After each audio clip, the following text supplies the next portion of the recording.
Yan ang turnover mula sa... Bumalik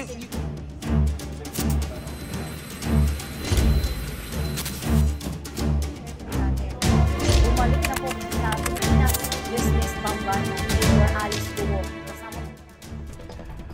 Nakibalik na nga po sa Pilipinas si dismiss Bamban Tarlac Mayor Alice Guo kaninang pasado 1:00 ng madaling araw. Balikan natin ang mga naging tagpo kanina pagdating niya sa Royal Hangar sa Pasay City. Nakasuot na siya ng damit na pang-detainee ng PNP-CIDG. Sumailalim si Guo sa documentation at booking procedure, pati medical at physical examination. Inihain din sa kanyang arrest warrant ng korte sa Tarlac. Ayon kay Interior Secretary Benhur Abalos, nakaposas din si Guo na nakatago sa ilalim ng kanyang jacket. Isang beses lang humarap si Guo at matipid sumagot sa mga tanong sa kanya ng media. Umiraw ng tulong si Guo kina Abalos at kay PNP Chief Police General Romel Marbil dahil sa mga natatanggap niyang death threats.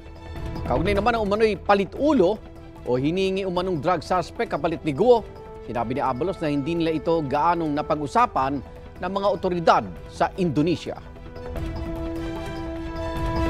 Igan, mauna ka sa mga balita. Mag-subscribe sa GMA Integrated News sa YouTube.